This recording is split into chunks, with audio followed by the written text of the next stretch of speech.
救人啦！我哋個會議正式開始啊。Right, we have attained the quorum and now call the meeting to order. Shall we invite the administration in, please? Item number 1, information papers issued since the last meeting, and nothing particular there. Items for discussion at the next meeting. The next meeting is scheduled for the 16th of March 2015, a Monday at 10:45 a.m.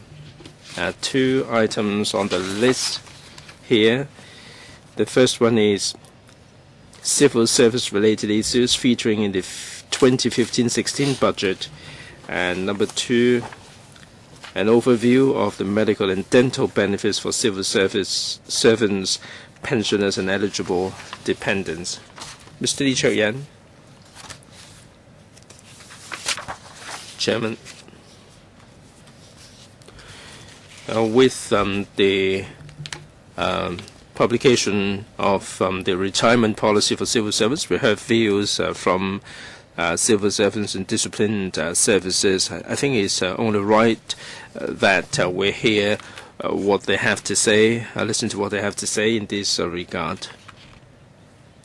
Okay, retirement protection, let's work something out with the administration. I understand that some unions have made arrangements for meetings with the administration. I think it's a good idea that we have a meeting on this one to listen to what they have to say. Right, next, an overview of training and development for civil servants. We have the papers made available. I'd like to invite the Secretary to take us through the paper, and then allow 4 minutes for members to put questions and have the answers each. Chairman, we provide the training for the civil servants with a view to enhancing the quality of service. We will provide a wide variety of training programs in the coming year to tie in with the needs of the civil servants and enhance their innovative and general capability, and to encourage them to carry on learning. There are 3 aspects. The first one is leadership and management development. We provide a number of leadership programs. We have the experience sharing and the case analysis to enhance the leadership capability. Second, we send colleagues to overseas tertiary institutions on attachment, like the Oxford and the Hong Kong U programs. The third one is to arrange seminars and management programs to help the civil service to deal with the media and also the social media. Fourth, we have the e-learning resources and the e-platform to enhance the lifelong learning. The other aspect is the national studies and basic law training. There are 3 aspects for senior civil servants and directorate colleagues. We have the national studies programs at the Chinese Academy of Governance, Tsinghua, Peking universities, and China Foreign Affairs University programs, as well as the Jinan, Nanjing, and Zhejiang university programs. We also have civil service exchange programs with the mainland.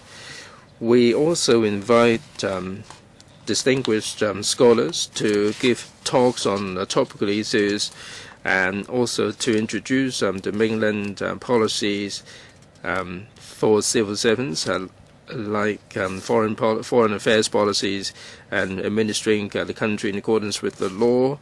We have also basic law training and online resources and publications for our civil service colleagues.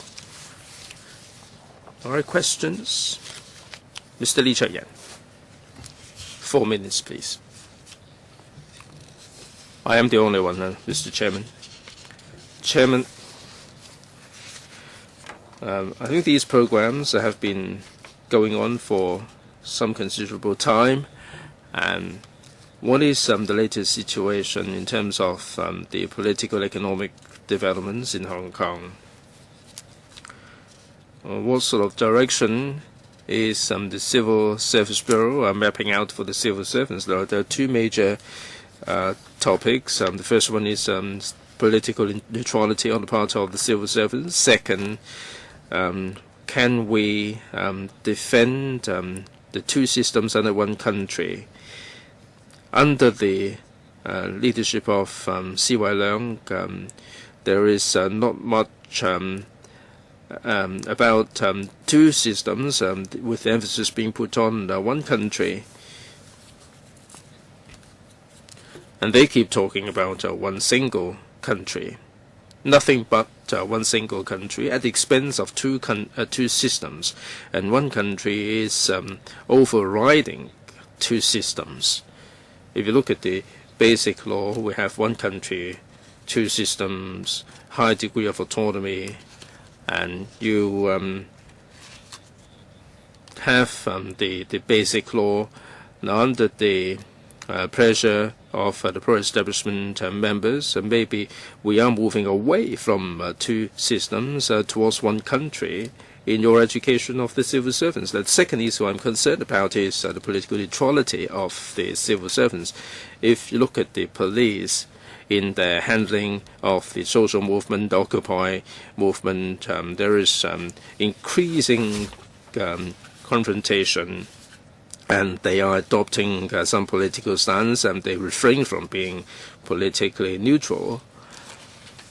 Now, with political pressure building up, it is likely that the political neutrality on the part of the civil servants will be compromised, because under one country, two systems, and the civil servants will have to serve one country, and they will stop being politically neutral.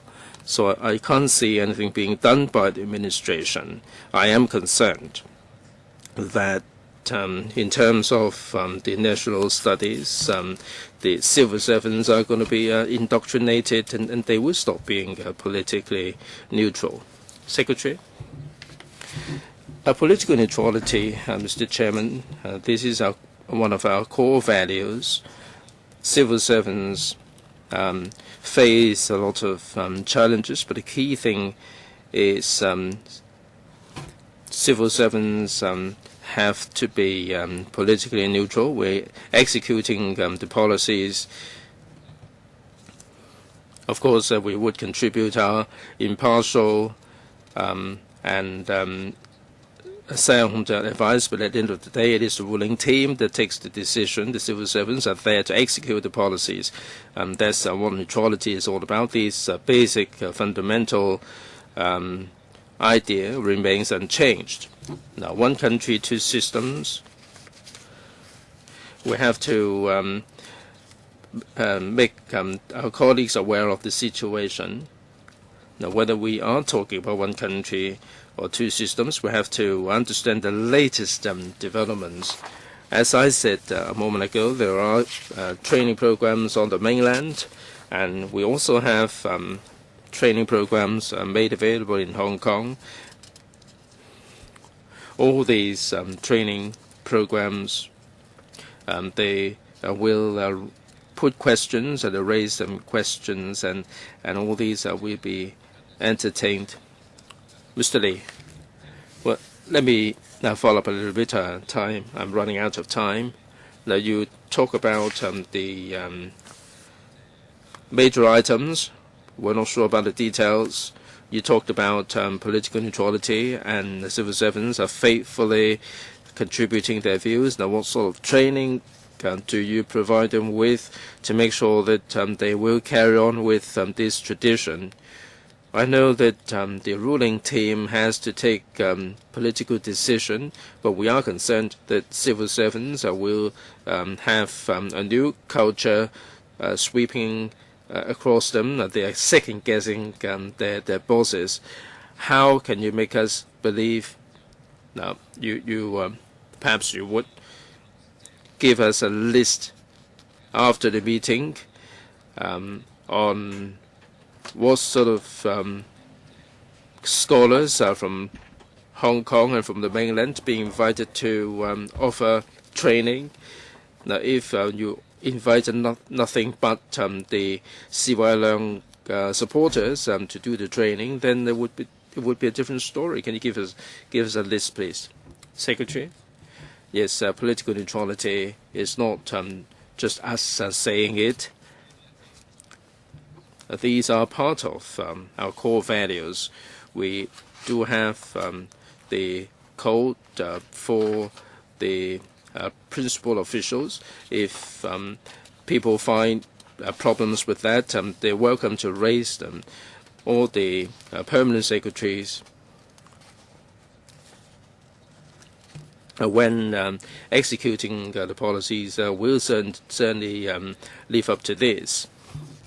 As regards one country, two systems and national affairs, we have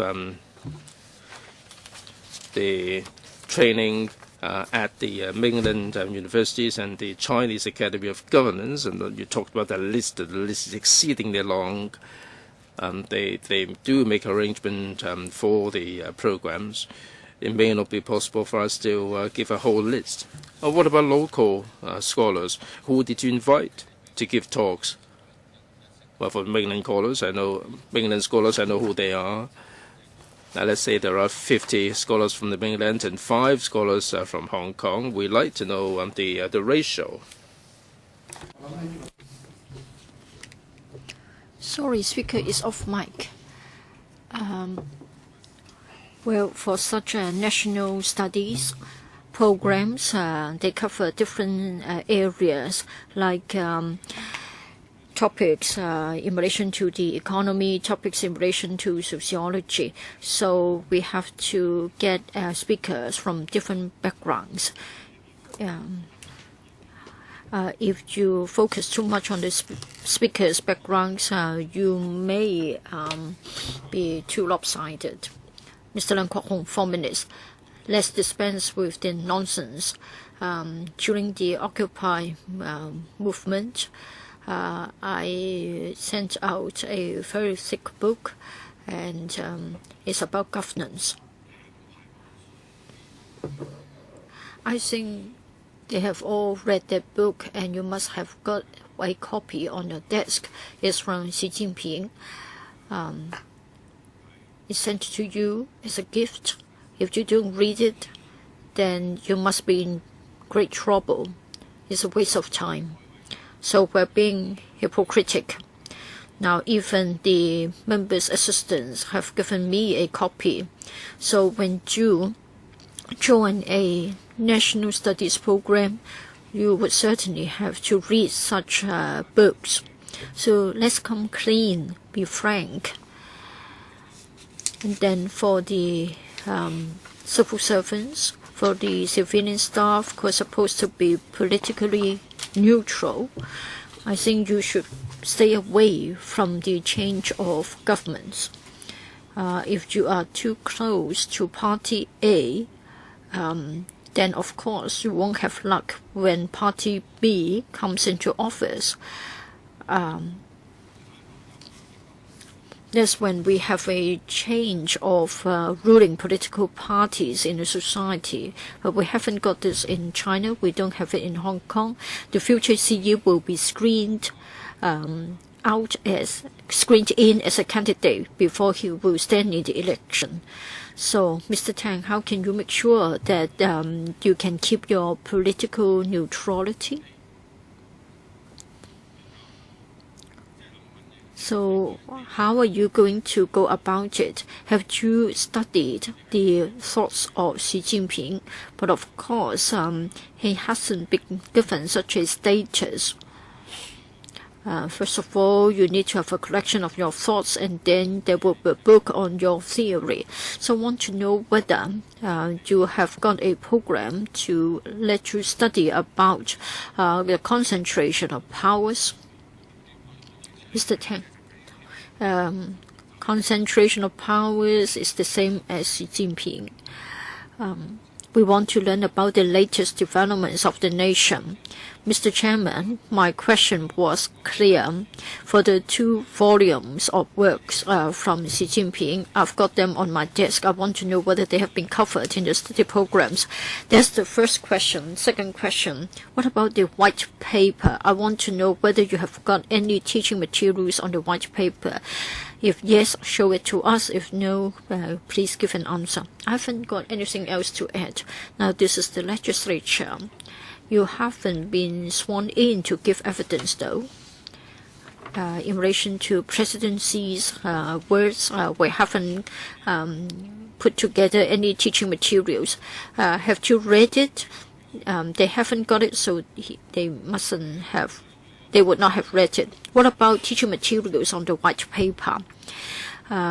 We do invite speakers to talk about the concepts in the white paper.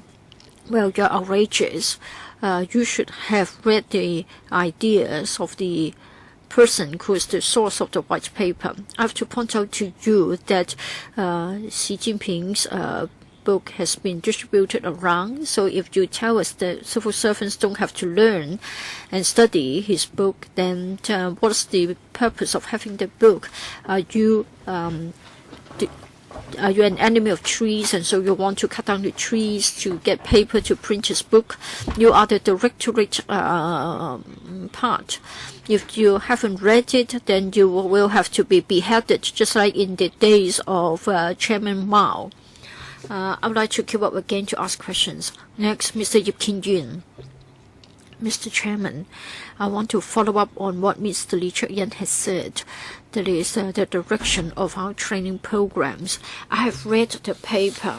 It appears to me that we have got 2 very important topics here. National studies and national studies training. Well, in paragraph 6, mention is made about joint programs of Hong Kong universities and Canadian universities. In paragraph 13, senior officials will go to Europe and London to attend programs, but we are not given about the ratio between the 2 kinds of programs. It appears to me that you have got a large number of civil servants being involved in the mainland programs. 33 civil servants, thousands of them joining the mainland programs. For the programs in the Western countries, I think just somewhere we are told about 40 places. So for the programs in paragraph 13, how many officers go to the programs of Kennedy School, of the Harvard University, and how many go to the London Business School of the University of London?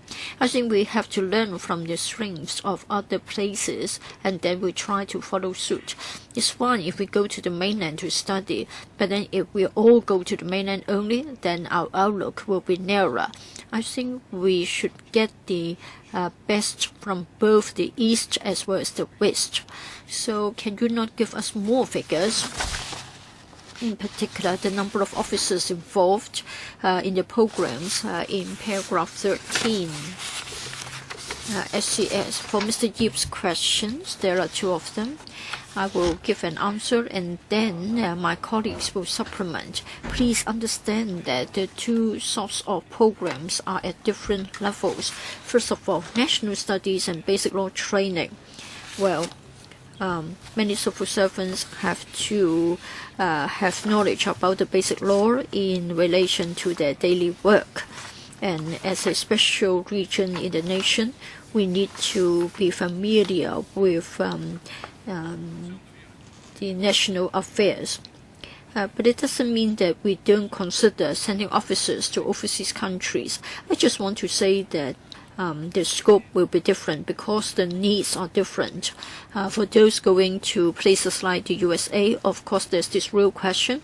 The program will be longer and the cost will be relatively higher.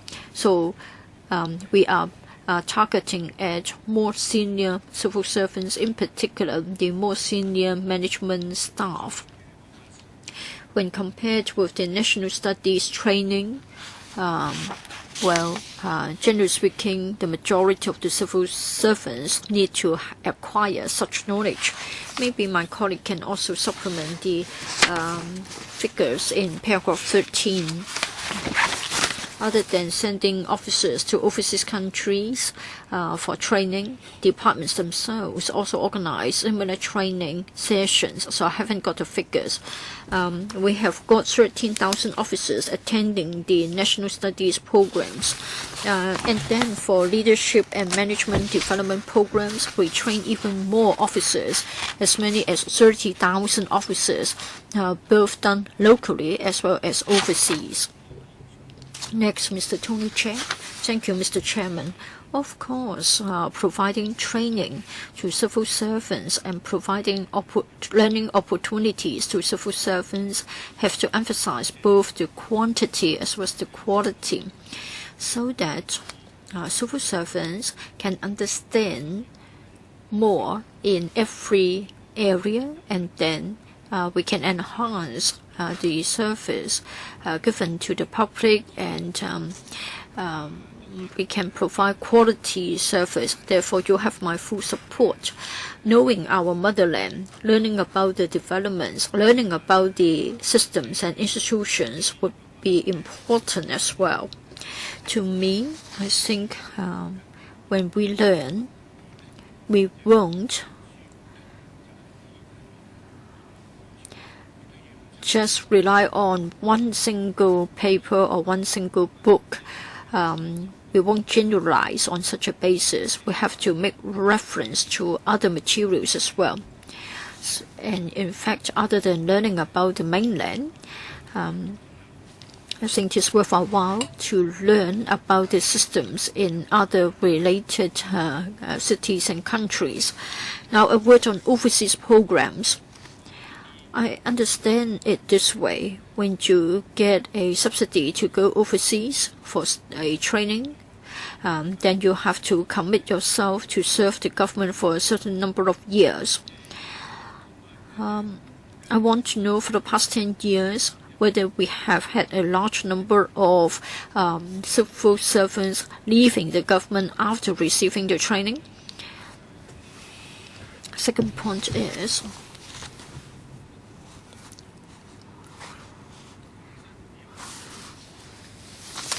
for civil servants, MPS points 16 or below, I think they have a system to get certain subsidies. I think we have under 5,000 civil servants benefiting from it.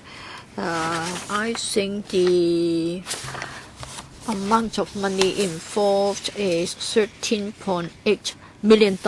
I got this figure from the background brief from the Electrical Secretariat. Please turn to paragraph 28. I think the training sponsorship scheme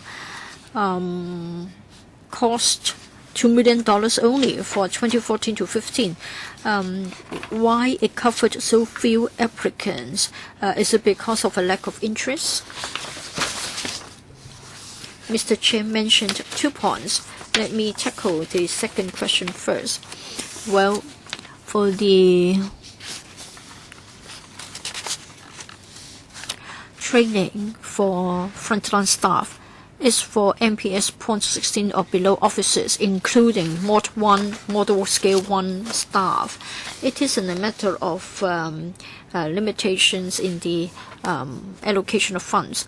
It's sort of programs that you take after work, and then it is on a reimbursable basis, and then the ceiling is $1,500. As to whether it is attractive or not, we still have to wait and see. It is to be done after work, so not everybody may have the time to do it. SCS, Would you like to review this? It is good to have continuous learning or lifelong learning. Other than providing a sponsorship or a subsidy, would you consider providing other incentives to encourage lifelong learning? Maybe you have to wait until your second round. For the first round, we have got Miss Emily Lam. Thank you, Mr. Chairman. 2 questions here.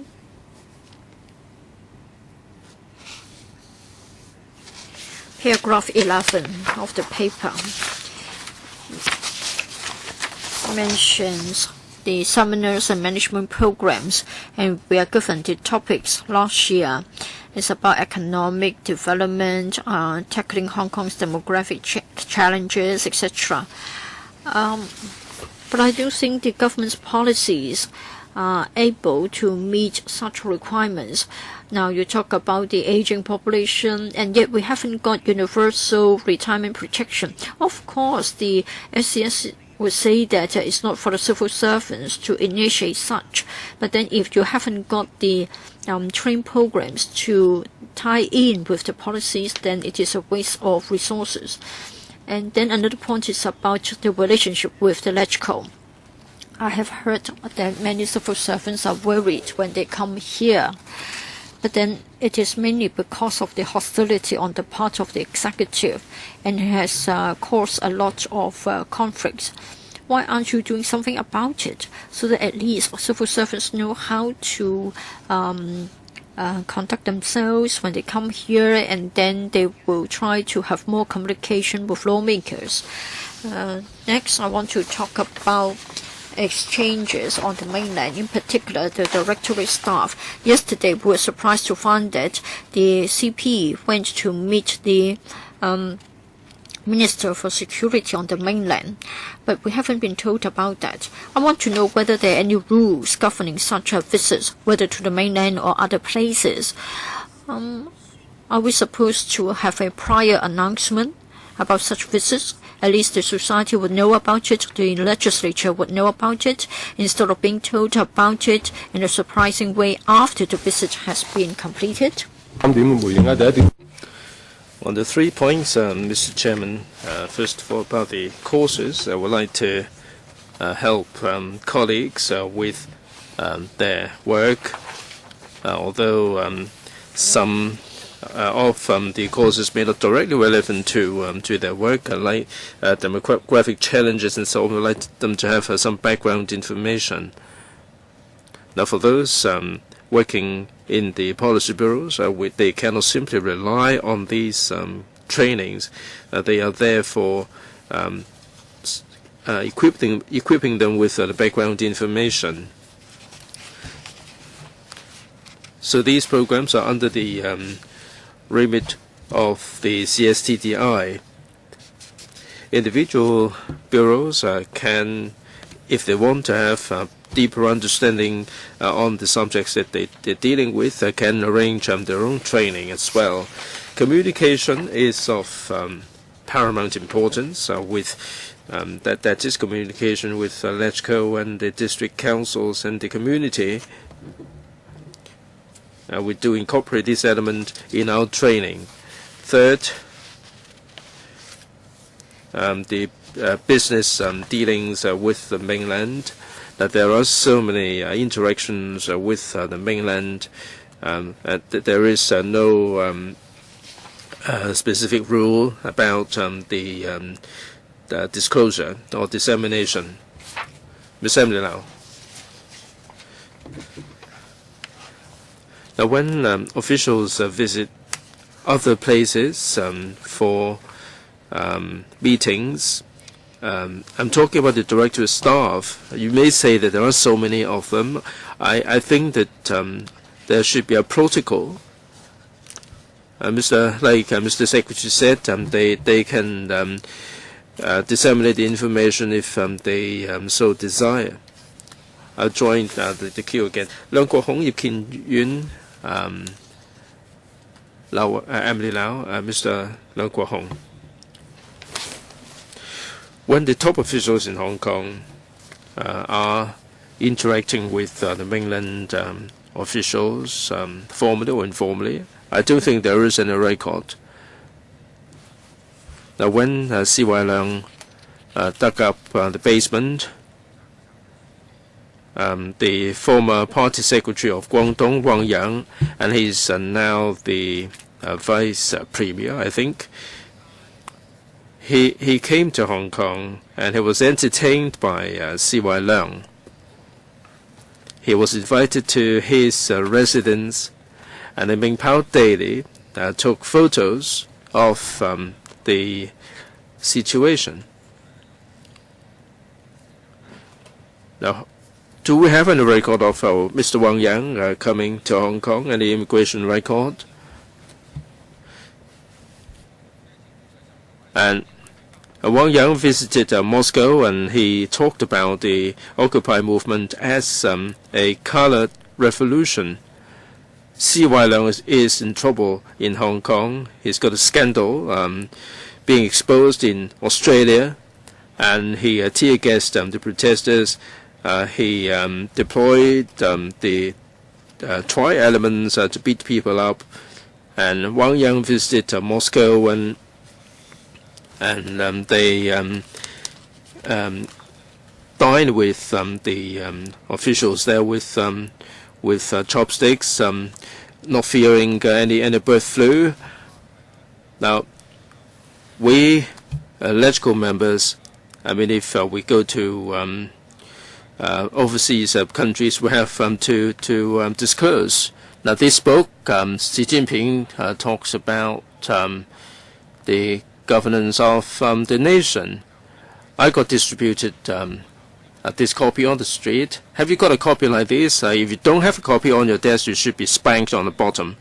If you haven't read it, you should be spanked on the bottom. If you had read it and don't understand it, you should be spanked on the bottom.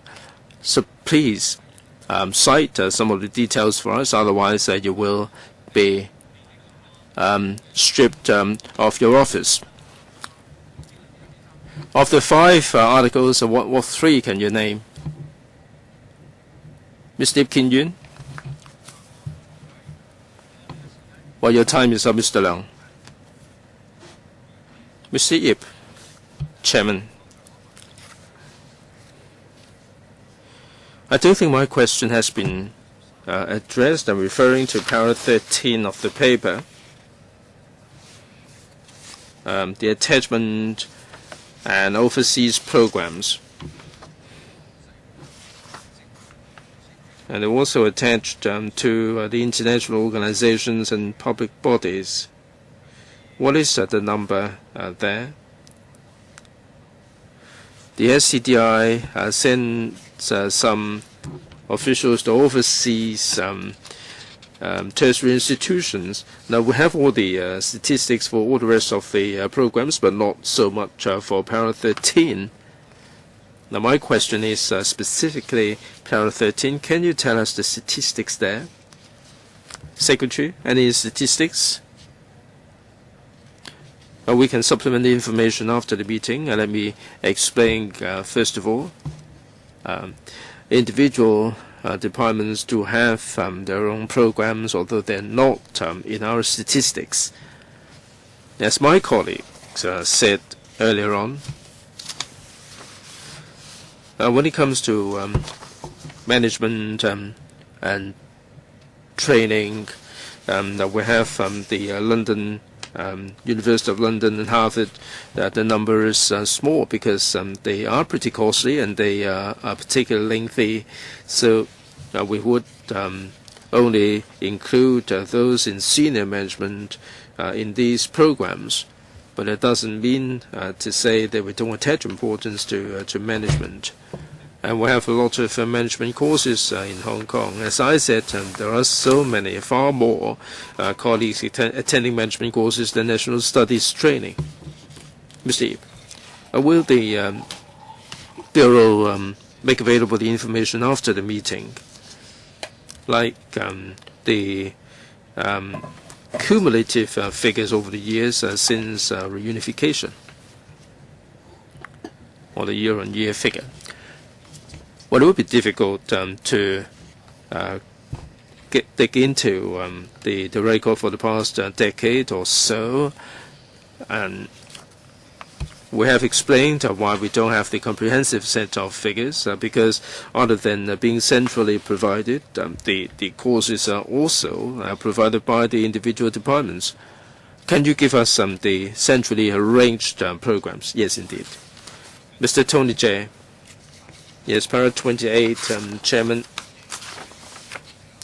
I get a feeling that the participation rate is pretty low, and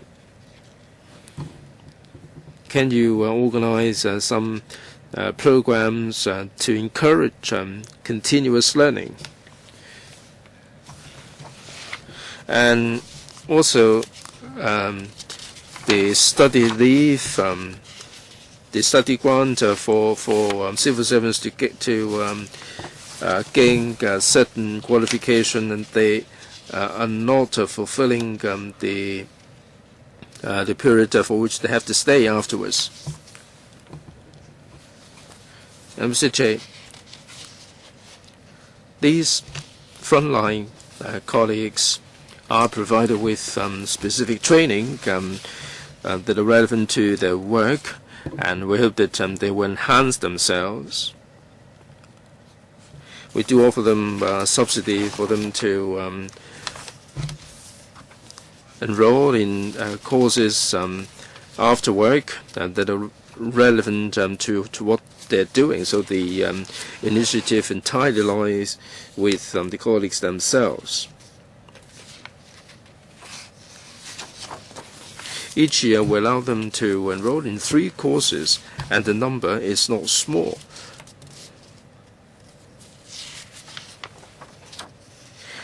Of course, as much as we would like to encourage them to do so, it would depend on their own initiative. We have $2 million per year, and it is quite sufficient. Any follow-up? What about overseas training? To gain the qualification, there is an undertaking that they have to serve for a certain period of time. Has anyone breached this undertaking? We don't have the information now. Perhaps Mr. Wong may wish to supplement. Whether there are any breaches, the enforcement lies with the departments themselves, so we don't have the figures here. But our impression is that those who have gone on the training and not fulfilled the requirement, the number is very small. Ms. Emily Lau, I'd like to follow up on the 2 questions that I put. First of all, I don't think in your programs there was any element of relationship with the LegCo. From time to time, we heard from civil servants that they are very scared of coming here. I don't think they should be terrified coming here. It is their duty to come and explain the policies here. I think you ought to offer them some training on how they should act here. Now, as regards overseas trips by senior officials, shouldn't there be a protocol on when they make the trip? If you don't even have this protocol, then things are not really being done properly. Secretary, well, my colleagues can supplement in just a moment.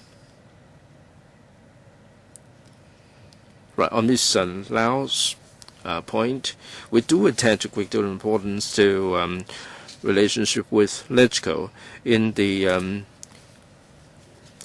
program, a training program for senior civil servants. We did invite the president of LegCo to talk about the relationship with LegCo. Now, having listened to Ms. Lau's views, we will consider how best we can enhance this.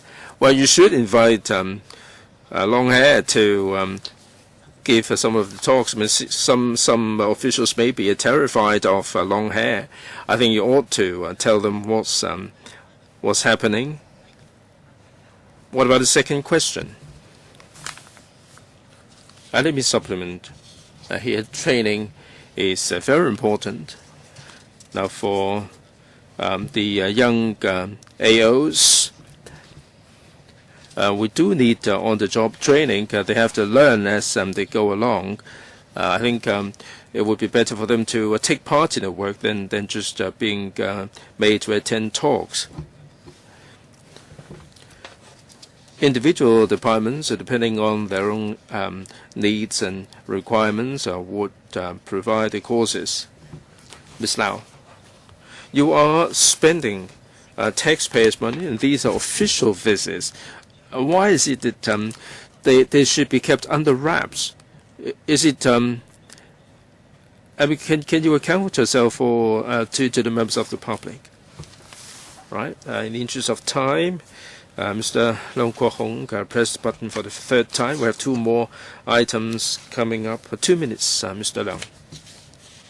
Chairman, I think the issue is very straightforward. Now, my question is whether you have any record on the dealings with the mainland. Now, even for emperors, Kangxi and emperors, they do have the diary of their own appointments. I wonder why you don't have such a daily schedule for the officials. That the ancient emperors, and maybe they want to go down in history as good emperors, they have all these records. Now, you don't talk about the whereabouts of the senior officials. I think this is something that you should be spanked on the bottom for. I talked about this many times. In Hong Kong, what institutions are monitoring you? They can choose to withhold the funding. Now, you can say that the officials have an appointment with somebody, and can you say that you have an appointment with someone and not attend the meetings here? Secondly, I've asked the same question many times. That is whether you need to learn the systems of the mainland. Either yes or no. If not, then you should enhance your studies. I've read Xi Jinping's book on governance, and I referred to the 5 chapters. There were 5 chapters only on one country, 2 systems, and also the relationship with Taiwan. Well, the book has been handed out. Members' assistants told me that even they had to go there to learn about the to study about the book. Now, the worst habit is to tell lies. Members' assistants have to cling on to this book and learn about it. Well, we have already spent some time on this topic. Mr. Chairman, it doesn't matter. Even when I was young, I had to learn about Mao's thoughts, and then we had to sit together and try to tell each other that how we applied the thoughts of Mao Zedong. That is, we try to let others have more food. Now, I think we need to have a gathering. You should also publish a book to talk about what you have learned from Xi Jinping's thoughts. Maybe C.Y. Leung has learned it. Mr. Chairman, we have already said that we have to learn about different aspects of the motherland, politics, foreign affairs, economy, etc. Now, where did this book come from? A member's assistants gave it to me. I can't help it if you tell a lie openly. Next item, starting series survey 2015. Members have got 2 papers. First of all, I give the floor to the administration to brief us on the details of the SSS 2015. Thank you, Mr. Chairman. In accordance with the improved civil service pay adjustment mechanism, the mechanism in short, we conduct a starting series survey once every 3 years, so as to make sure that we maintain broad comparability between civil service and private sector pay. According to the mechanism, in this year we have to conduct the next SSS to make sure that the entry pay will be reasonable and can attract the candidates of suitable caliber to join the administration. So we want to conduct the SSS this year in accordance with the mechanism. This will be the 4th SSS. The last 2 were conducted in 2009 and 2012 respectively. Both were completed by the Standing Commission on Civil Service Salaries and Conditions of Service. We believe that the Commission is experienced and it is independent. It commands credibility. So we would like to invite the Standing Commission to complete the SSS for us. We have extended our invitation to the Standing Commission. We are waiting a reply. And we have also consulted the staff size of the 4 central consultative councils and the 4 major service-wide staff unions. Basically, they are either in support or they have no objection to the conduct of the survey. When we invite the Commission to do this, we emphasize that they have to maintain their independence. So we'll leave it in the hands of the Standing Commission to decide whether 1st April 2015 should be the reference date for the survey. This reference date will have an impact on how we apply the findings. We will continue to consult adequately with the staff and other stakeholders. Mr. Chairman, when we receive the recommendations, of course, we'll then decide on the way forward. In due course, we'll come back to the LegCo to give you an account and the result. For the time being, 2 members have raised their hands to speak, 4 minutes each. Tony Chair and then Leung Kwok Hong. Tony Chair. Thank you, Mr. Chairman.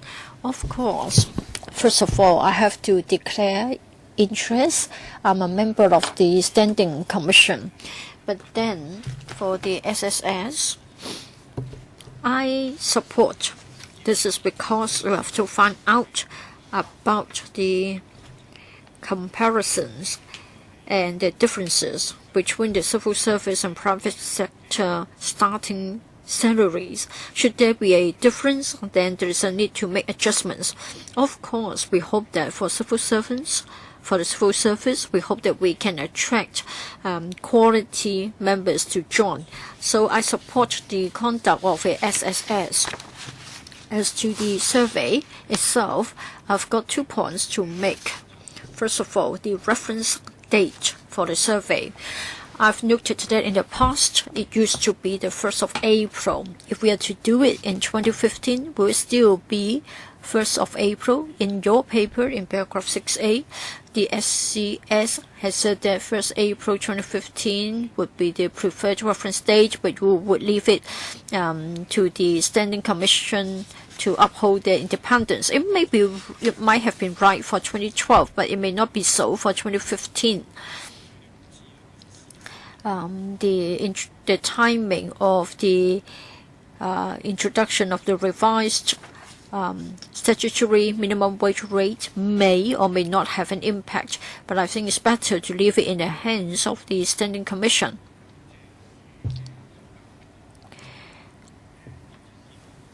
As to the timing of submission of the survey findings and recommendations, of course, personally speaking, I hope that it won't be too far away from the reference date. The nearer the better. Thank you. Yes. We note and understand the points made by Mr. Chair. We'll give it detailed consideration. Next, Mr. Leung Kwok Hong, 4 minutes. Mr. Chairman, of course, I've made many comments on the question of pay.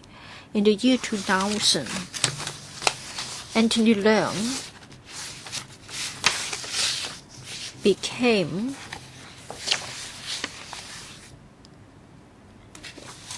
a team member of Sik Tung's administration. He said that he had to cut civil service pay by 6% because private sector pay fell drastically. But he would not raise the civil service pay in accordance with the rise in private sector pay. I asked this question many times. How come that upper band civil servants have to get another pay rise. For the middle band and the lower band civil servants, just like those sitting behind us, I don't know whether they are senior officers or not, they don't get a pay rise. Is it fair to them?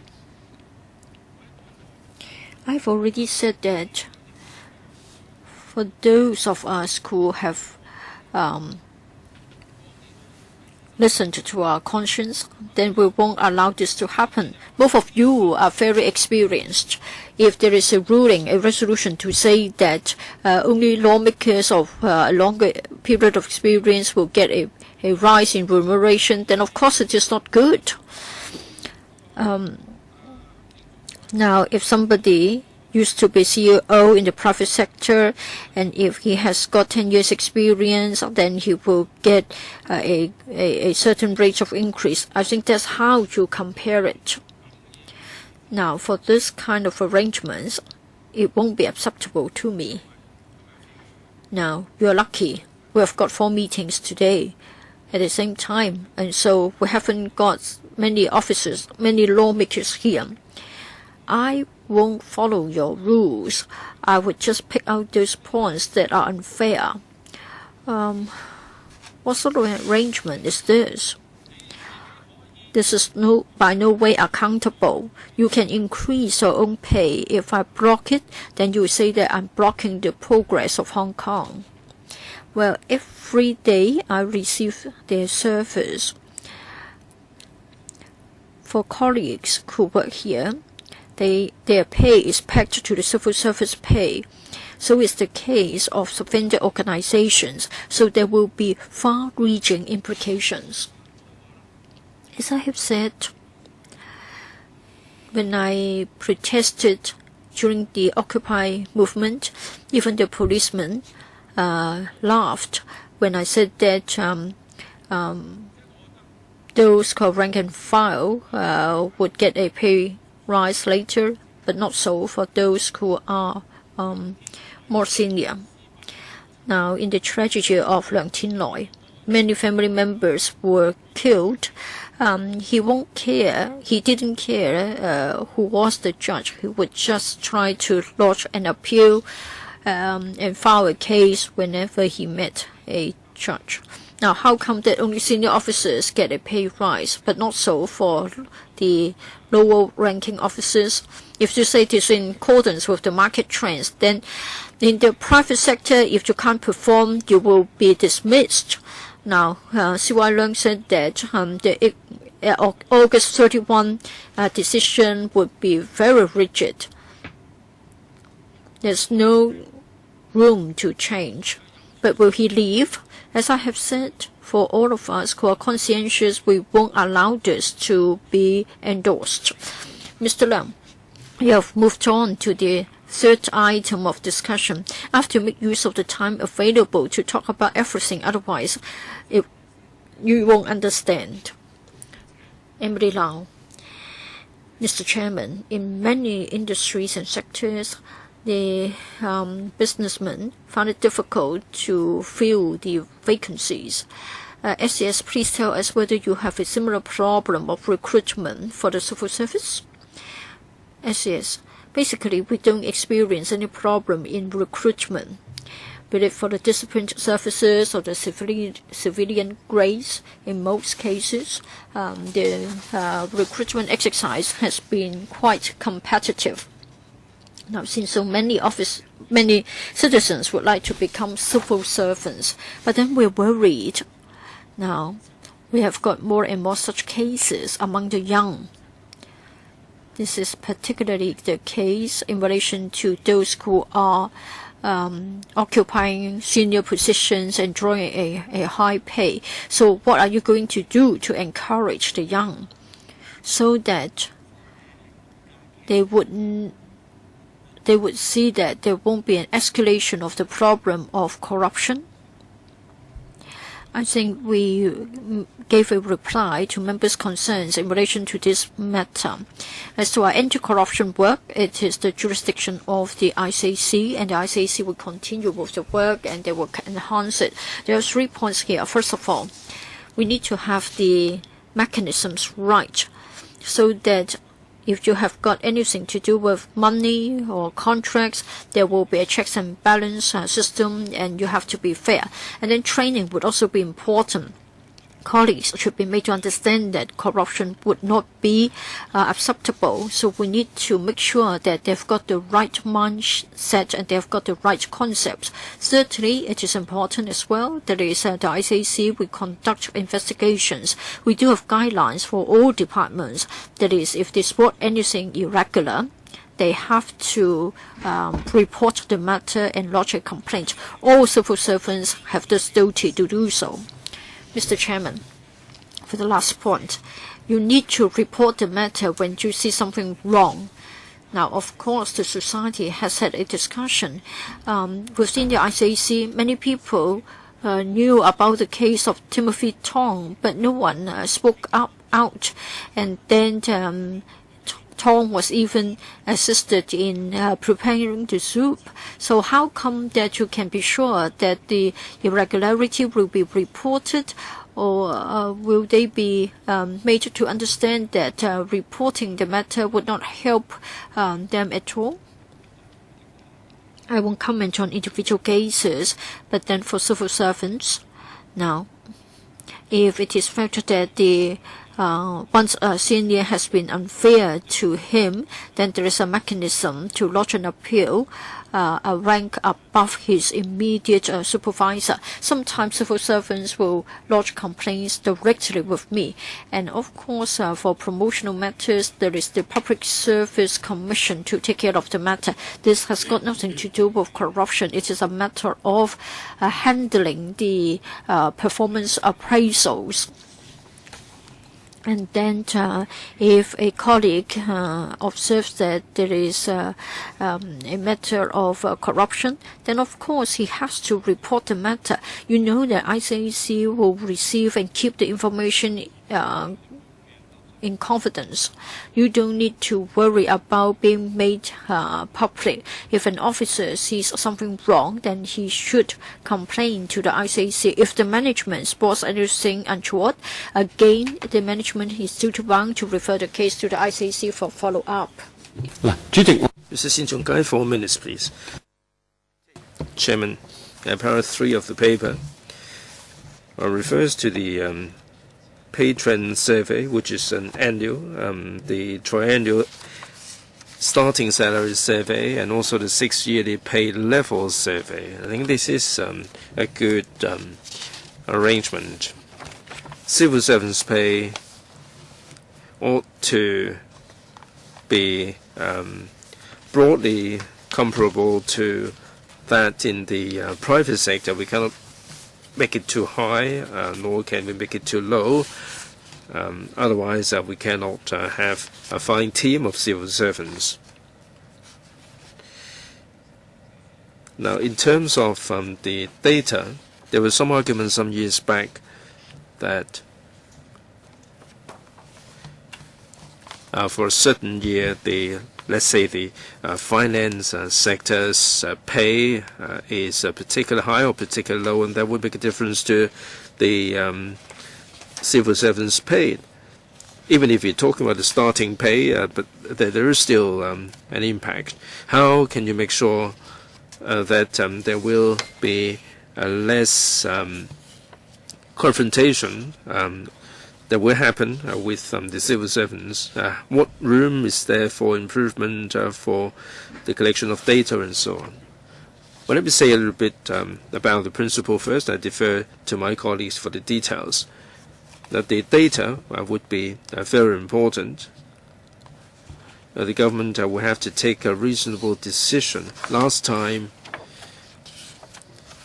we found that the degree holders and fetched higher than the private sector, but if we maintain the recommendations, because we do need to attract the right people. If we scale it back, then it would be difficult to catch up, because we are doing it every 3 years. That data would be important, but at the end of the day, we have to take a decision. We have to exercise our judgment as to whether we follow the findings of the survey. My colleagues can supplement on the collection of data. Mr. Sin referred to the last exercise where there was a bit of controversy, and that was the pay trend survey. Now, this time we're talking about the starting salary survey, and the starting point is actually to build on the list of the previous exercise and issue the invitations. Now, why is it that we start with this? That's because we have to make sure that the data collected will be good for comparison. So we would start with the same list, but in the process, the methodology, the scope of the survey would be discussed with the staff side. We do listen to what they have to say, or whether there would be any adjustment, we would listen to advice. Mr. Sin, well, that's important. That there were arguments over the pay trend survey last time. I would have thought that there would be the same argument this time in this starting salary survey. You haven't quite started. How can you make sure that there will not be any arguments arising from this exercise with the staff?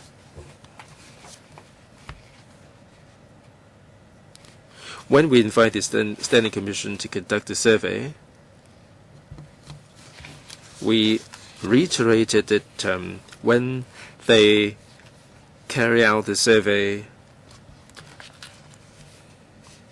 they would maintain close communication with the staff representatives. We appreciate that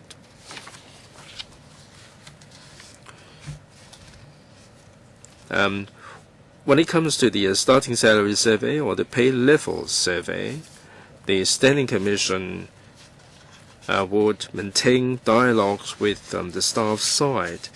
In terms of data collection, in terms of methodology, I'm sure that the Standing Commission would consider the issues in a fair manner. Members don't have to be unduly worried about it. Mr. Tenkapio.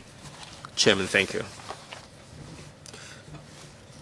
Now we are referring this starting salary survey to the Standing Commission. I don't think there is any controversy here.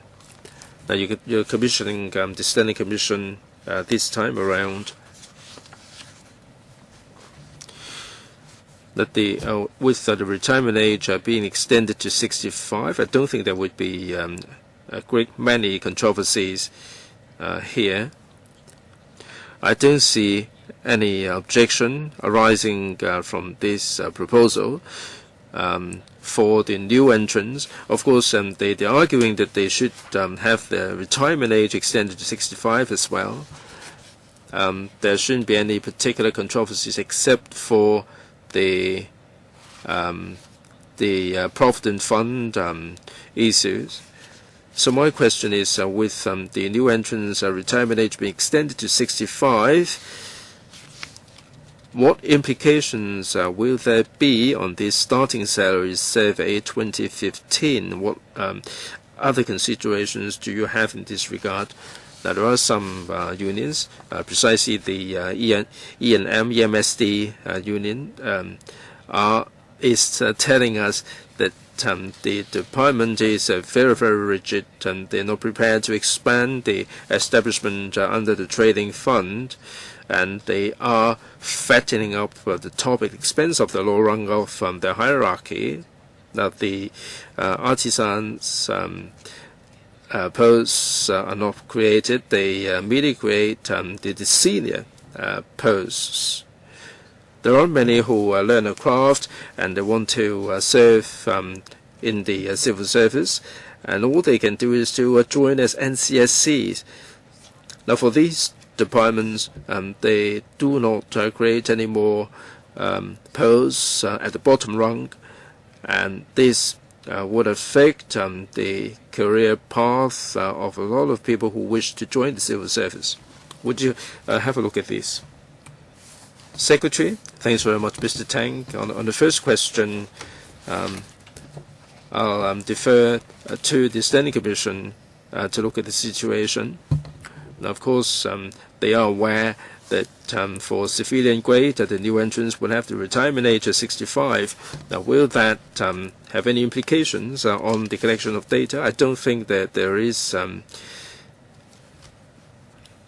let's say, degree and related field or professional field. There is a comparison with the private sector. And at the present moment, with the retirement age at 65, I don't think there would be any implications at all. But the Standing Commission is aware of this arrangement, and they would highlight the areas of concern to us. The second point may not be directly relevant to what we are discussing today, that the trading fund is financially self-sufficient, and for NCSC we do give them certain flexibility, and if they see the need, they can create civil servants posts. Of course, they have to compete for the same resources. Mr. Tang, would they do away with the bottom level civil service posts? Is it under your jurisdiction? Well, it all depends on individual circumstances. If they are of the view that these kind of jobs don't have to be taken up by civil service and they can be contracted out, then they do have the justification. They must come up with the justification for what they do. Any further points on this item? If not, then quickly on to the next item. Item 5. 2013 pay level survey application to the civil service. I'd like to invite the Secretary. On the 10th of January, the Chief Executive of February, the Chief Executive in Council has made a decision. Will you brief us on the details? On the 17th of November, Mr. Chairman, we briefed members on the results of the Pay Level Survey 2013 and how soon this would be implemented and how this will be applied. Thereafter, we have liaised with the staff side and the Standing Committee and the Standing Commission, and in February the Executive Council decided on the following arrangement.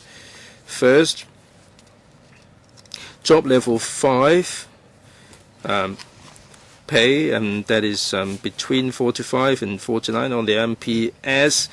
The pay will be raised by 3%. Job levels 1 to 4. The civilian grade, that is below 44 on the MPS, so the pay will remain unchanged. Second, it's been decided that although the pay level survey doesn't apply to the discipline forces and the directorate grade, because of internal relativity, this will also be applied to directorate officers and the discipline services, that they would have the 3% raise. We have consulted the Standing Committee and the Standing Commission, the Standing Committee on Discipline Services, Salaries and Conditions of Service, and they also agreed that this should be extended to directorate as well as some discipline staff. Also, for aided school teachers, that they are paid on the basis of the MPS. So for those in the same salary range as JL5, they will also see a raise of 3%. For other subvented bodies, their pay has been depacked from that of the civil servants, so they will not see any adjustment there. So and the subvented bodies will decide on their own whether the pay will be adjusted. Now, if it is only when their pay is packed to that of the civil servants, they will be in a special situation. The implementation date should be the 1st of October 2014. Of course, there are some who would suggest that this should be backdated to 2013. But in the view of the Standing Commission, that backdating arrangement would be too long, and it may not be a justifiable case because these will have implications on public funds, and these may not be supported. So it is the view of the Standing Commission that the implementation date should be the 1st of October 2014. So with or subject to members' agreement, we will submit the funding proposal to the Finance Committee. It's going to cost us $309 million per year. For the ICAC, it would be $290 million. Sub-aided schools, $13 million. For other subvented bodies, about $2.5 million per year. Thank you very much, Chairman. All right, then 4 minutes each. Mr. Tang Ka-piu first, and then Mr. Leung Kwok-hong. Mr. Tang, please. Chairman, thank you. Well, we did talk about this subject about 6 months ago. We said that under the FTU, the horticultural union feels that this pay level survey is a recipe for chaos, and there should be a review. And if anything, we should not conduct a similar exercise ever again. Now, if you look at the job levels 1 to 5, job level 2, and for the medium rung, with a 2% increase, they would have 106%. There would be a pay reduction, and it would be disastrous for them to see any pay cut. Now, it would be politically difficult for you to not to follow the recommendations. Of course, those who benefit will give you a round of applause, but others would argue that you're fattening up the top at the expense of the lower rung of the hierarchy. Next time, if it is going to be 106, 107%, how are you going to deal with it? So will you, the unions are saying that this is very, very risky. It is a recipe for chaos. Are you going to not do another exercise? You are going to incur additional expenditure of $300 million. $286 million goes to the civil servants, the others $2.5 million.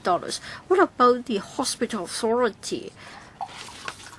I think we have got 160 or so subvented welfare organizations. Will they benefit or not?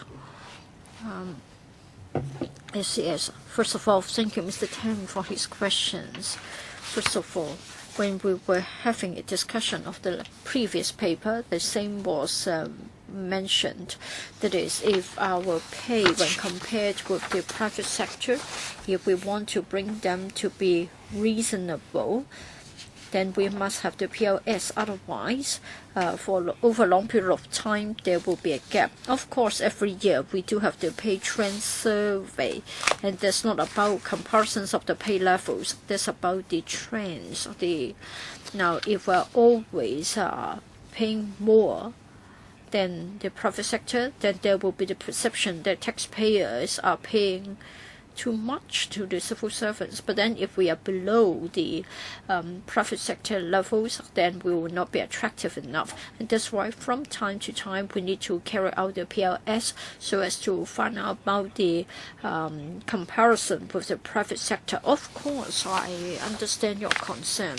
And in fact, after the PLS, this time we are asking the Standing Commission to carry out a review. But then if we are to say no to it right now, I don't think this is the right way to go about pay matters. There will be a gap. There will be something missing, because we don't know over time how our pay compares with that in the private sector.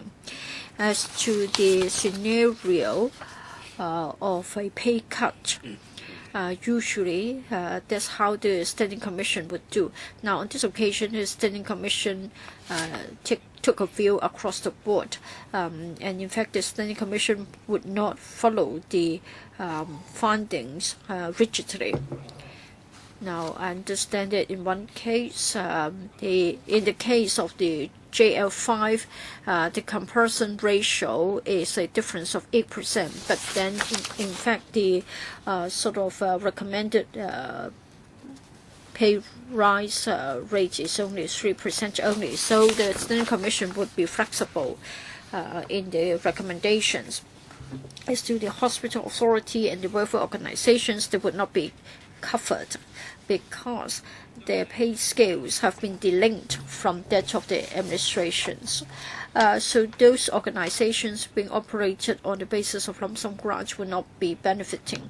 This is different from the patron surveys, and we have to take into account the living costs. For subvented organizations, they need money to do the job. Now, for pay levels, we do not rule out the possibility that certain public organizations may already have pay levels above those of the civil service pay levels of equivalent ranks. Next, Mr. Leung Kwok Hong, 4 minutes. Mr. Chairman, I think the model is wrong. If you have read the book on capitalism in the 21st century, then you would know. Now, we are in international financial center, right?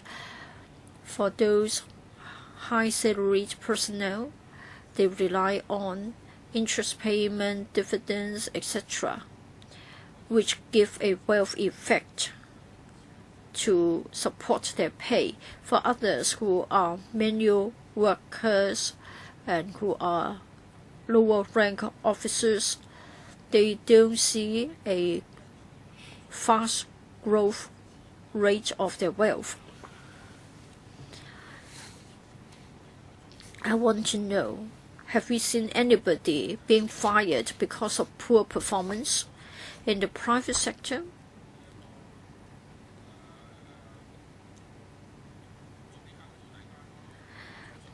Well, if you fail in CITIC, then you can have a break and then you can move on to another company to be the COO again. Now, in this case, you are cutting the pay of civil servants. Since you are the largest employer covering the subvented organizations, as a result, private sector organizations would cut their pay, and then you rely on the private sector pay levels and trends to adjust your pay, and then you will suggest a pay cut. The more you earn as a result of being able to speculate in stocks and properties, you will have pay rises and your wealth will increase. I think this is wrong. You are the governing team. What you have to do is to address the unhealthy phenomenon in the market, and you should address the distortion. Now, try it. If the private sector pay rates are better than the public sector, then you have to raise the pay levels. Otherwise, you don't get secretaries, you don't get tea ladies or chauffeurs, drivers. So I think your policy has been misplaced. In the business world, the income gap is growing, and you follow suit, so you must fail. That's how you have what you have done. Now, the senior level officers are getting a pay rise, and the pay rise is even more generous than the lower ranking officers. Now, you will say that of course it's natural with speculation in the property market and the stock market. Now, for the junior rank officers, they can only clean the toilets, be the tea ladies or the messengers for the property firms. But I think you've got it wrong. I tell you, if you continue with this, the wealth gap would just get wider and wider. Let me put the question to you again. I want to know whether the government as a whole will step down as a result of the failure to endorse the political reform in the private sector. If you fail in a particular project, then heads will roll. But of course, I know you don't have to meet with such a fate. And in fact, the senior officers will get a higher pay rise. So my question is, if the constitutional development package is not endorsed, I want to know whether those who are getting pay rise will resign en bloc. If yes, then I would say that I support the pay rise. Now, for the 5 of you who are seated here, I think all of you are senior. You are all senior officers. Mr. Tang, you are the exceptional case. You have the revolving door. You can go back to the civil service, though you are a principal official. Your time is up. Well, we are not sort of leading the trend. In fact, we are catching up with the private sector. Our policy is to be fair and to maintain the competitiveness. Of course, you may be disappointed because some colleagues don't get a pay rise, but then you have to look at the figures. In most cases, they are comparable with the exception of this particular job level. But then you get the data because of the wrong methodology. Now, when you go to the lab to carry out an experiment, if the litmus paper has already expired, and then, of course, if you try to carry out a test to test for the acidity, then, of course, you don't get the right result.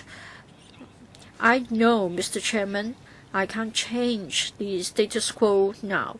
As long as I still have my seat here, I would say that you can't fed the upper echelon at the expense of the lower ranking officers. This is not allowed, and you will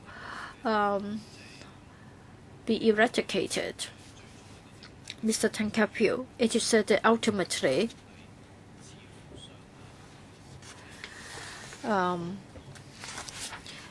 it is a general sort of decision. I think you have got some pressure. Well, for job levels 1 and 2, let me be frank. Just now, the EMSD have said that you would respect the departmental decision so that they could contract out the work, they could have NCSC, and they allow NCSC posts to replace civil service posts, and they don't get any promotion. But their pay levels will be further and further away from the private sector pay levels. You don't get any pay rise as NCSC officer. If you're lucky enough to go into the civil service, then you will get a pay rise. I'm afraid that in 6 years' time, we have got something similar. On that occasion, it will be even more embarrassing, because for job levels 1 and 2, your recommendation will be to cut their pay, while you increase the pay for the upper echelon. You can't allow yourselves to engage in such work. I'm afraid that by contracting out the service, by having NCSC officers, the pay differential of JL1 and JL2 will be getting greater and greater when compared with the private sector. You get the data. If you don't follow the data and the trends, then you'll be under pressure. I want to know, you would carry out a review. Other than the review by the Standing Commission, I want to know whether it will be done at a more senior level, and who is going to make the final decision, by you, SCS, or the CE. For the questions asked by Mr. Tankapio, there are 2 questions here. First of all, for frontline officers, well, you look at the history for pay-related matters. Of course, we have always been more caring for relatively lower ranking officers. As you recall, 10 years ago, we had a pay cut for senior officers, but then for the lower ranking officers or civil servants, they just had a pay freeze. And then for the latest PLS or PTS, we would like to sort of be more caring towards the junior officers, and then we had a higher rate of pay rise.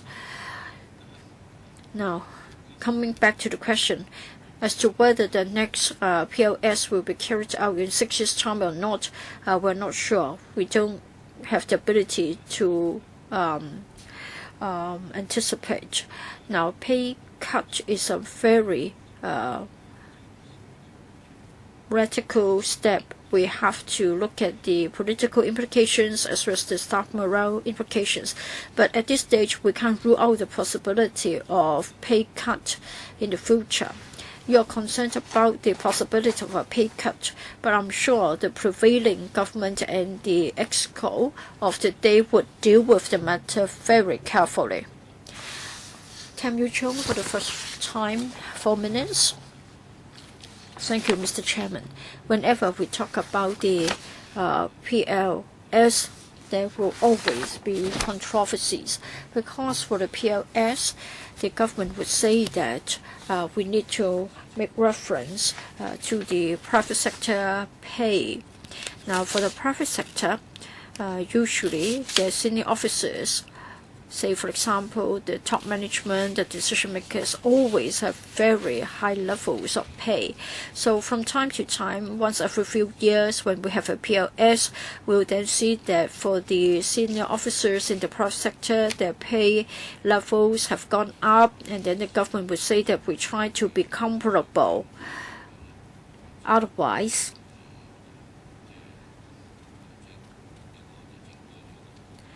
the government can't be true to the pledge that it is a good employer, and it would not be possible for us to compete for caliber officers. And as a result, we are told that the principle is to make reference to the private sector pay levels. And then usually the findings of the survey would be such that for the senior levels, there is a difference. For the junior levels, the difference would be small, or for junior ranks, it may be found that civil servants get a higher pay than their counterparts in the private sector. So as far as the community is concerned, they may not find this acceptable. Like in this exercise, they wonder why the top officials are getting paid a higher rate despite the previous increases. Now, this is the mechanism that you have been using all along, and however hard you raise hue and cry, the situation will not change. But indeed, there is a bit of a gap here. Of course, the administration has its own considerations. I don't think I can come up with any measure until we have a new mechanism that can address the situation. We said before, and I say again, that we have to review whether we should get on with the pay level survey, or should we leave it a longer time before we conduct the survey. But I mean, the drawback is that the problem that we will be storing up trouble for the future. But if you don't do the pay level survey, there will be a gap that exists between the public and the private sector. So until we have the new system in place, we should adopt this current mechanism. So I'd like to hear from the administration, what if we do not do this pay level survey? Would there be any problems? Secretary? Well, I think Mr. Tam has really put a very good point. You have highlighted the difficulties that we have if we do not conduct the pay level survey. Some colleagues will feel that they're getting paid lower than their counterparts in the private sector, and we may see officers leaving. Now, of course, if they get paid higher, they will not raise it. So we have to tell the members of the public what the level of pay the civil servants are at. The 6-year interval is not too short because this is a very complicated task. By scrapping this pay level survey, and it will not be the answer to the problem. We are asking the Standing Commission to review the interval of the exercise, the frequency, and the way in which the controversies can be minimized. Mr. Tony J., 4 minutes. I must make a declaration, Chairman. I'm a member of the Standing Commission. I go along with Mr. Tam Yu-jung that this mechanism has been going on for some time. Until we have something better, it is not right and proper not to disregard the findings of the survey. If you look at the figures for the 5 job levels, it's not the case that the figures are uniform. Some are higher, some are lower.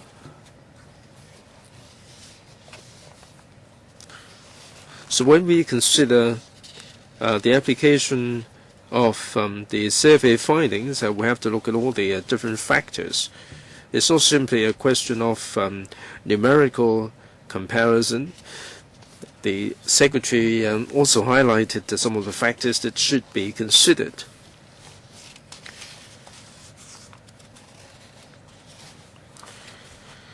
Now, there would be more problems if the civil servants' pay has to be cut.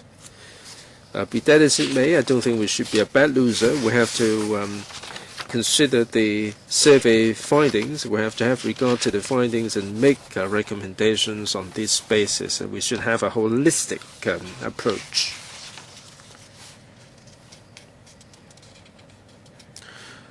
I personally agree also that there may be room for improvement with regard to this mechanism.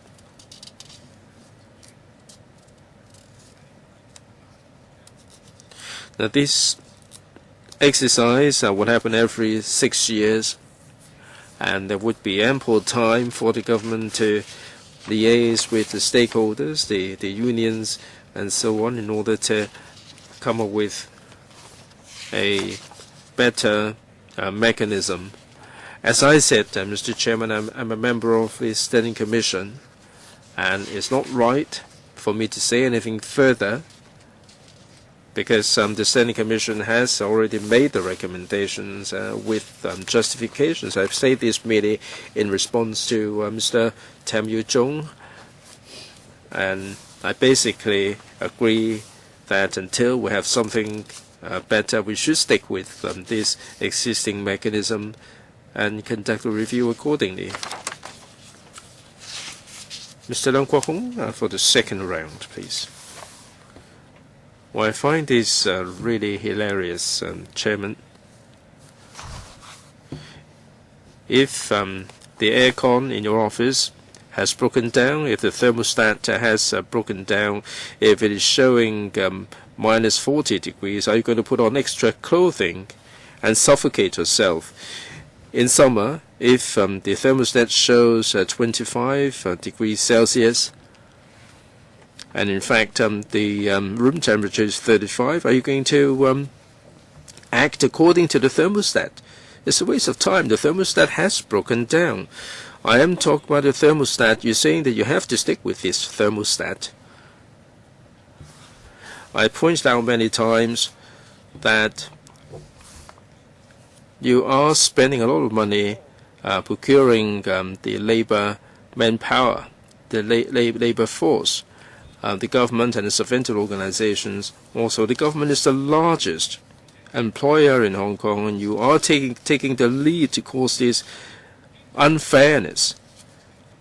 I said before that this is the result of our economic structure.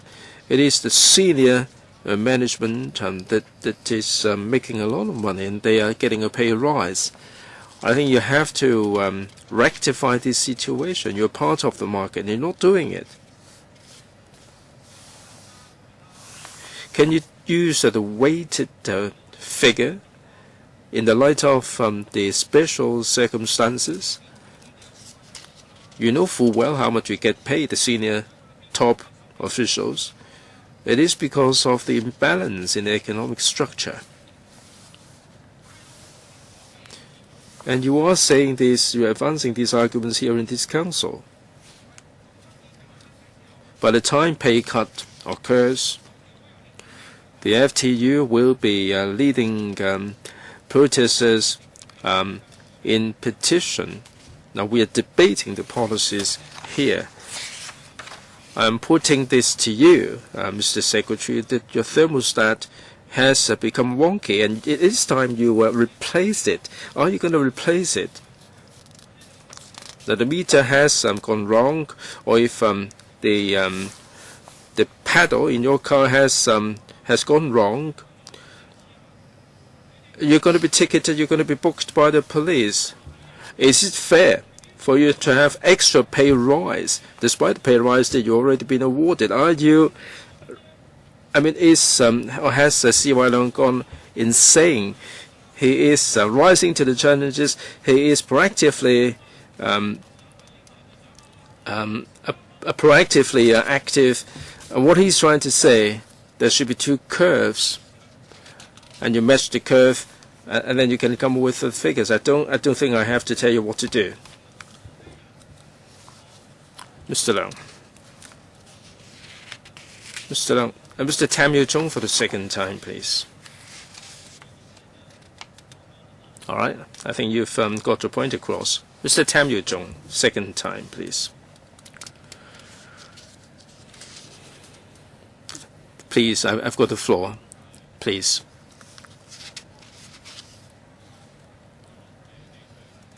Will you please?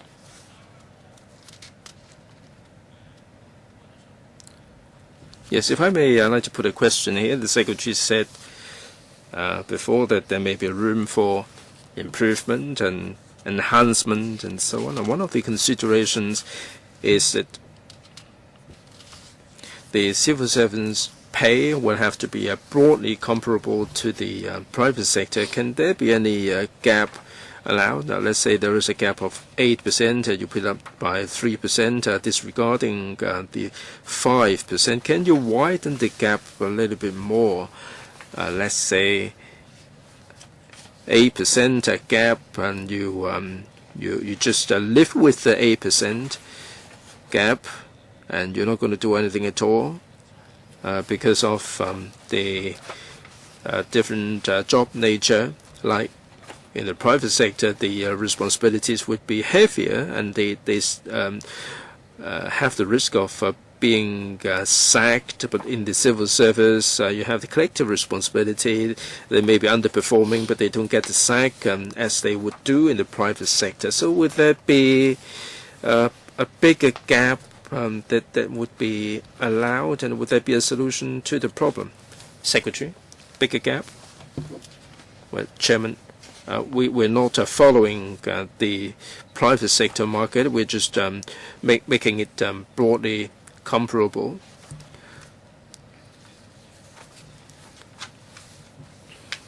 In the earlier pay level survey, we also talked about 5%. Nobody's at the ball, or any less than 5%, so there wasn't any adjustment at all. So going forward, are we going to widen the differential? I think this is something for the Standing Commission. Mr. Leung, he just stepped out. He talked about fattening up the top at the expense of the bottom.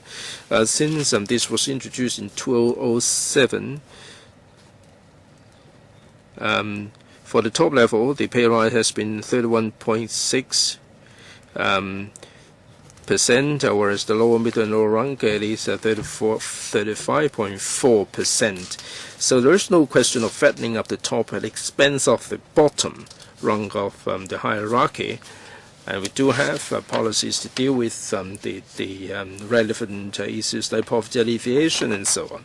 Mr. Tam Yu-jung, well, you said that this will be referred to the Standing Commission for further consideration. Of course, you have to talk with the Central Consultative Councils, and certainly would be terribly difficult. Long Hair raised all these points. I'm sure that this is the sentiment on the part of a lot of people. It's not surprising that it was banging on the table, and he is really on the same wavelength of a lot of people. Now, people don't care about the pay level survey and whatever survey you conduct. They don't care. Now, the perception is that the top officials, despite the fat pay package, are going to get another pay rise. I mean, this is the perception they are getting. Now, this is not something created by C.Y. Leung. This has been going on for some considerable time. I would say it's been around for a pretty long time.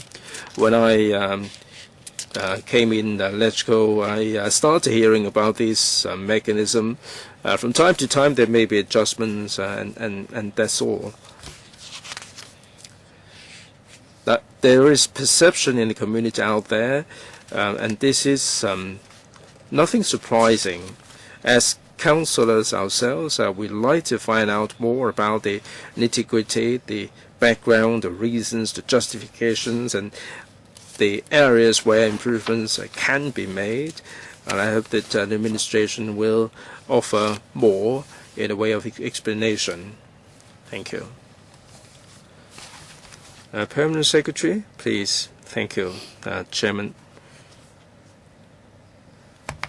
I appreciate what Mr. Tam said, but I hope the members will understand that the pay policy of the civil service is on the basis that we offer good enough remuneration to attract, retain, and motivate the civil servants of the right caliber. If we have to make sure that this is considered fair by the members of the public. Now, we do carry out 3 types of surveys, the purpose of which is to make sure that our pay would be comparable, broadly comparable to the private sector. As we understand that our work is unique, we can't be exactly the same, but we must have a mechanism to carry out the assessment, and we can't do it in a vacuum, and that's why we need the surveys to help us. As to the findings of the survey, do we apply them mechanically? Of course not. As Tam Yu-chung has said, we do operate within a particular range. Please go to the paper. A paragraph in the paper refers to the 6 factors considered by the Standing Commission. And after considering those factors, 3% is the rate of upward adjustment that is recommended for JL5. In fact, the comparison ratio is 92%. And they don't just look at the figure of 5% as the cutting off line. In fact, they have a basket or a host of factors for consideration. Of course, we will review the methodology in the future. As to the point made by Leung Kwok-hong, I'm afraid that there is a fundamental point that I want to raise. The purpose of our pay policy isn't so much to resolve the problem of income disparity. Rather, we hope that our civil service pay will be fair and attractive and competitive. So on this point, we have a different view from Lan Kwok Hong. We have had a lot of discussion. Does any other member wish to speak? If not, then that's it.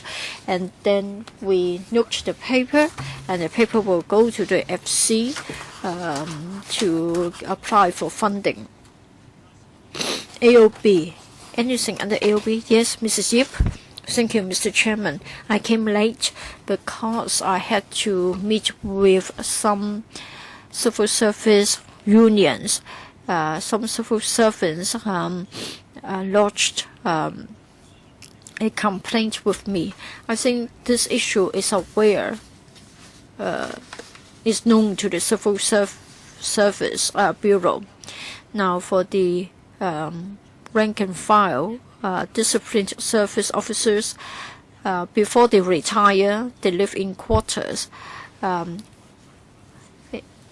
In the past, and since 1961, upon retirement, such officers may apply for a public rental housing unit. Now, we are seeing the peak of retirement, and many rank and file officers have to be evicted from their quarters, and then they get $9,000 by way of a pension. But then if you live in a subdivided unit, you need to pay $5,000. I've received many such complaints. You are aware of it, may knows it. I've just received the petitions. Of course, I've urged them not to take to the streets.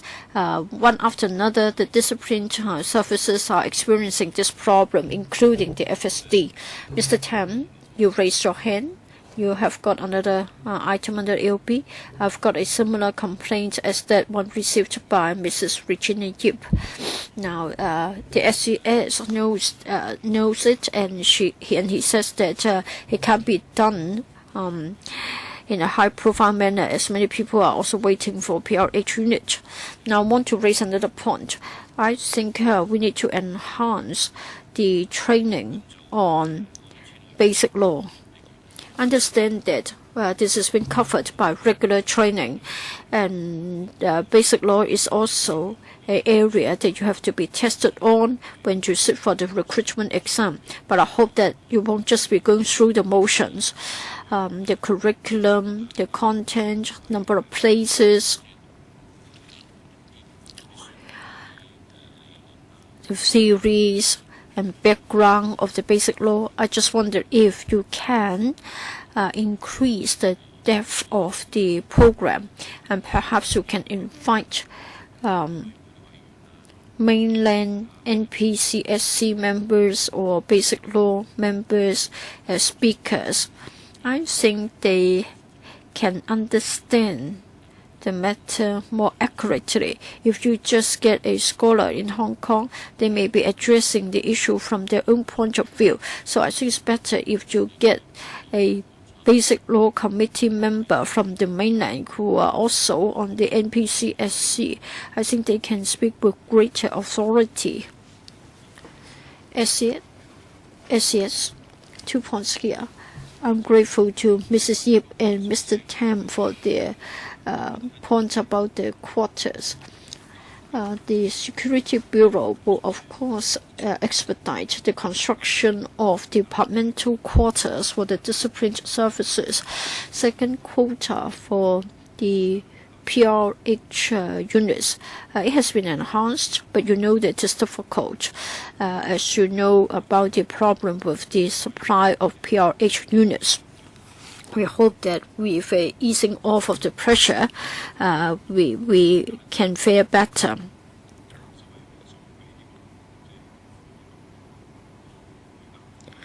We have already enhanced the quota for civil servants.